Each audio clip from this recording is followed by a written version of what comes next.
That basically still needs some Patreon money to fully get your fancy mic working, so you just, you know, get back the old Guitar Hero mic. I'm still gonna try using it for pop filter though. So what's up everyone, welcome to the Stoa Chaos special. Because not only did Bushiroad give us the full freaking deck for Zerith during the Akane stream, but more importantly than that, I've been waiting for yesterday's Tuesday drop because they decided to give me support for both the Stoa decks I actually play now. So I don't know where I'm going with this intro, other than saying that I woke up April Fool's Day and they did in fact announce the English ban list, which yeah, I already went over it. Something's up to subscribe.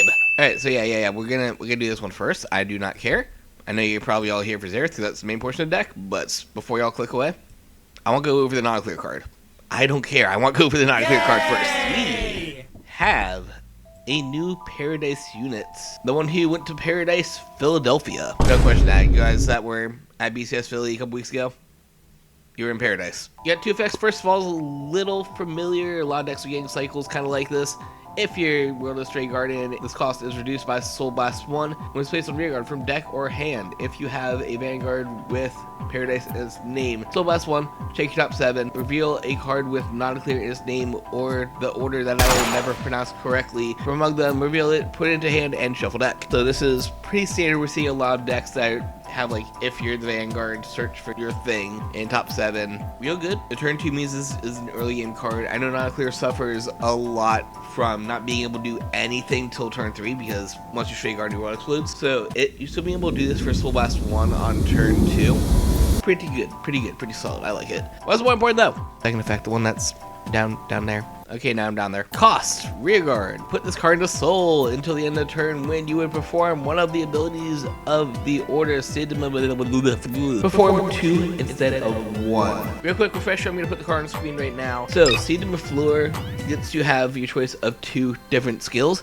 You either get to revive a unit that has to be a Paradise unit from your drop zone, or give something +5 power and the red text when it restands by ability, it gets a crit. This was the bread and butter of the deck. I always went for the second effect over the first because most of the time, if you don't have a board Nannaclir, you're doing something wrong. All I need to say, if you're not able to instantly revive your whole field in Nannaclir, you're doing something wrong. So you also need that first effect. But just being able to have your 4th attack with a critical, since Nannaclir restands the units, that was the strat. More details on that in my latest guide on Nannaclir. Make sure you check it out. It was literally my birthday video. You should watch it because it's my birthday video. But yeah, essentially what this is going to do is let you use both effects. You do not get to double one. Ruling was made. You can't just revive 2 cards. You can't just give 2 things the restand crit, even though you literally can't restand the second unit unless you like red over trigger it. It's still good. Still good. Turns what was originally the rare order into probably a triple rare because that card now essentially reads play this, revive a card, and also give something restand crit. Alright, let's move away from my favorite Stoa deck and talk about some new ones, I guess.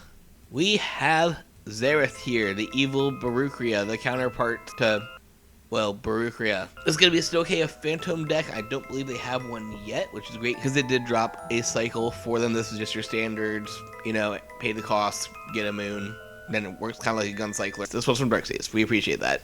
Anyways, it's the Rideline itself. Grade 1. Yeah. You guys remember Berucrea?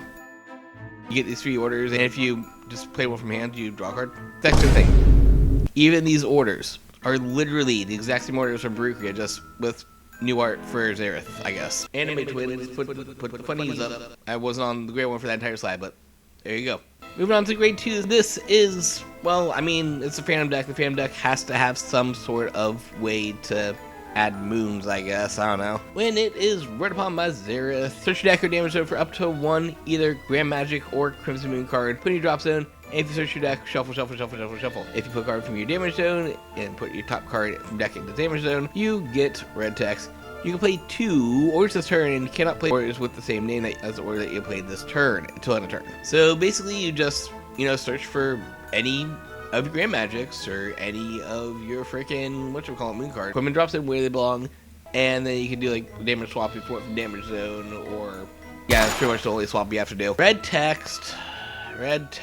This is just a bad version of Berucrea. It's just saying that you get to Berucrea, but only 1 turn. You guys remember, she basically has the effect where you cast 1 of your 3 orders, then pay the cost, and you play another order from those 3. So, you cast the spells. This says you do that but only the one time. Let's go ahead and talk about the big girl herself, because she's one of the fancy skills that we want to talk about, of course. We have the great magic caster of Transistory. I don't know why it's not illusion. Her whole thing's illusion. Zerith Fantome. A nice little 2-skiller here. First of all, counterblast 1 once per turn. Call a great magic Fantome token to the rear guard. We'll get back to that in a second. And he gets rear guard. When this attacks from the back row, he gets drive +1. Perform drive checks for battle that this unit attacked. We'll get back to the token. No, we're not. We're talking about token right now. You guys know how 1-2K's main gimmicks is making those little plant tokens of 5Ks that Phil build, and you could like usually buff them or sacrifice them to do different things or whatever. What if that was just your freaking Vanguard? Here's Shadow Clone no Jutsu, Bubble Clone no Jutsu. It represents a magic caster's Phantom and can't be put in deck as a freaking token. Auto rear guard at the end of your turn, sacrifice it. At the end of your opponent's turn, my bad. But the main skill it has is when you are the unit's attack, cost retire this unit, and that unit gets power +10 till end of turn. Pretty cool skill. You just sacrifice a unit that makes it so your Vanguard can't be boosted. Yay. Don't forget it gets drive checks. I don't know how I feel about it. I mean, it's like, it pretends like it's Hammer Races by giving you a second unit behind the Vanguard that attacks with a drive check. I don't want to play this deck because of that. Let's talk about the fan skill. Activate Vanguard when your opponent's Vanguard is grade 3 or greater in cost. Bind all Crimson units from your soul or drop zone. Choose trigger cards that are not over trigger from your drop zone up to the number of Crimson Moons bound for this. Return them back to deck and shuffle. You cannot pay for the cost of its Phantom skill of units with the same name until end of fight. A lot of words, but essentially this turns Zerith into a better version of what's his name, the protagonist card. Should be noted though that unlike that fraud, you can return any trigger that's not an over trigger back to deck. So even better than Legion, you could return freaking heal triggers if you really want to. I mean, it is hard capped at 4 because of the functionality of moons until we have a way to cheat out more than 4 moons, but a returning 4 triggers to deck, quite pretty good. This is probably why Rezo was so good for a while. The fact that he returned a butt ton of crits and had an extra life, I don't know. I literally never played Razel. That guy is a fraud. But yeah, I mean, overall, pretty good card. Like, obviously, the only bad thing about this is that the Phantom skill is locked at a 1-time only effect. Even now for it, if you don't want to use his big, you can still just keep on doing it once per turn and get the Garter trick. This is literally written that you can only Phantom once. So you just get all 4 moons ready at the same time. Generates a token that gives you a drive check attack and gives you the ability to potentially send 4 heal triggers back in deck because it's a good Legion card. Moving on to support. Here's a support card. We got Front Jam. Grade 2 unit auto front row rear guard. I mean the second ability first apparently. When your Phantom attacks, if you have a grade 3 or greater Zerith as name, it gets power +5. Oh, that's any Phantom. Cool. So that will work off of the token proc and then the normal proc because the token's no Phantom. Neat. That affects basically literally just the Mythiarch card. Auto ability, when it's placed on rear guard, if your Vanguard is Zerith Contrablast 1. Look at cards from top of your deck equal number of Phantom units. Choose a card from among them, put it in your hand, choose up to 1 other Phantom or a normal unit from among them, put it into your drop zone and shuffle deck. So just on place tutor, your whole deck, spoilers, is Phantom cards. It's going to be up to 6, I believe, that you're going to be looking most of the time. Deck thing, deck winning. Put cards in drop zone is not bad considering Sokea is in fact to revive something from the drop zone clan, and one of the 3 magic cards lets you revive something, which will also queue her off because it doesn't say on place from hand or anything. Pretty good. We got this little deer, just your +5/+5. I don't need to say anything else about it, just your 13k grade 1 -10k shield. Cool. Next up is Richuera, who also has a +5 continuous ability, I guess. I don't know if your grade 3 is Zerith and this was placed from the drop zone, gets +5. I mean, that means you have to target from drop, which is horrible. Because unless this second skill is really good, why would you waste your revival spell on just a +5? When it attacks, Vanguard Zerith, of course, Energy Blast 2. I didn't change that color to green. Look at your top 5 cards for a Crimson Moon or Grand Magic card. Discard it, shuffle your deck, and gets +5 till end of battle. I mean, it's got another deck thing to it, which is nice, but I mean, it's just a +5 attacker. I guess another +5 if you revive it for that turn. Kind of mediocre, but I mean, I guess this is like the first thing that you want to guard with. Seems that it's a double rare, but overall, I'm not too impressed with this deck here. Let's get me impressed. Show me some impressed. I mean, that could impress in a different way. I'm here the rabbit, that's why. Student of They had to make this adjustable bunny girl pleasure. Rear guard, if your Grand Magic, if your token is chosen by, can't be chosen. Can't choose the token by effects. Okay. Feels kind of fillery to me. You could be sacrificing the token anyways, so I guess like this is good if this control's still a thing. So if you run into prison, why would they imprison your token? But you're just going to be sacrificing that token off at your first opportunity, so I really don't see the point of this, other than they wanted to give us the bunny girl. They got a bird girl! Student of Illumination, who has a guardian skill, gets +5 shield, in addition to the auto skill. When placed, if you have a Zerith Vanguard, look at your top 3 cards among them, and discard 1. It's not too bad. But once again, you just want to put a bunch... We need some revival stuff. Deck doesn't inherently revive like Berucrea does. You just, like, have a card that can revive once per turn. I mean, deck thinning, you put your Grand Magicks that we'll talk about right now in drop zone, you put your moons in a drop zone. That's really all I can think of with the discard strat. I don't know why they're focusing so much on discards. Go ahead and read the Grand Magic last because, you know, it's the most important card, right? Grand Magic of Phantoms, Gold, Yield Radu.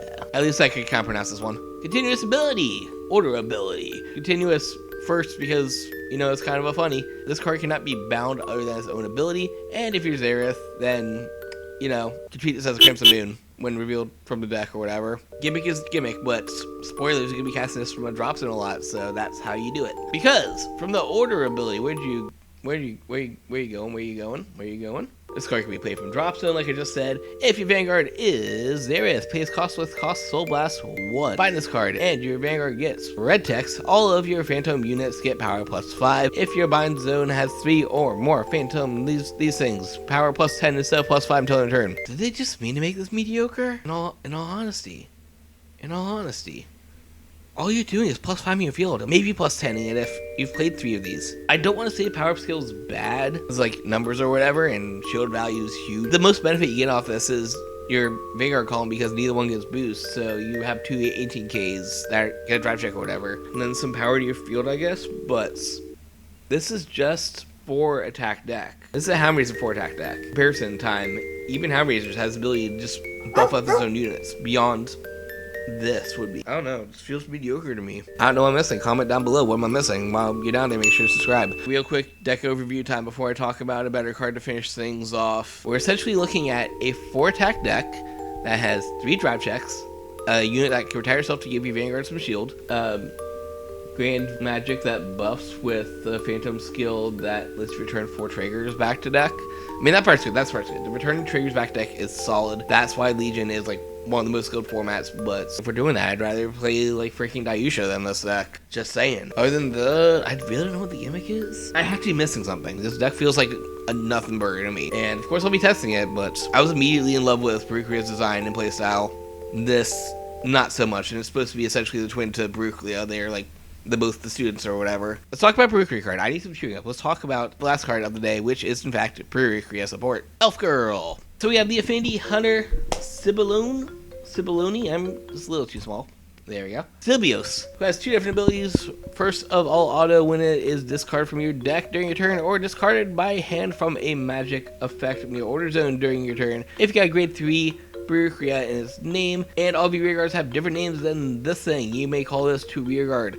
If you did, end of turn, goes to soul. Solid right there. Okie dokie. So essentially just 8 times during turn. Does that say during main phase? 8 times during turn. If this thing is discarded, resurrected. If you don't have no copy out. Already good field presence. One of your magic cards has the ability to make you discard a card after you draw a card, so it triggers off of that, which is a net 0. You're now not drawing 1, discarding 1, you're drawing 1 and getting a free unit. Philander. You can do funny things with Philander, and you know, Berucrea Philander, because they have 2 Philanders in the deck apparently. But one thing I want to highlight here, shout out Root Beer. Shout out one of the boys from Nexus Night. While I was still working yesterday and hadn't really looked at the reveals for the cards yet, they did make a point.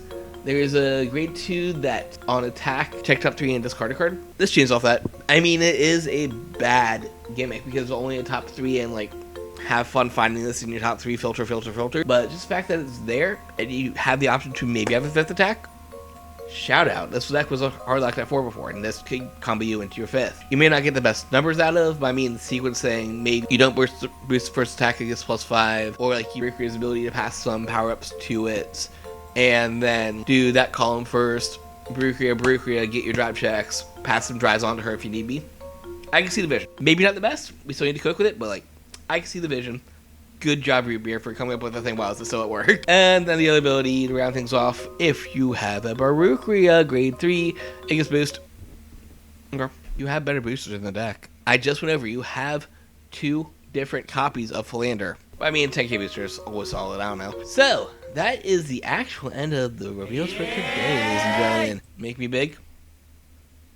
That's too big. At least if you can do that, like go to the Stoa logo. What do you guys think of these 3 Stoa decks? Obviously, I have a favorite, and it's called the deck that's piloted by my girl Ruka.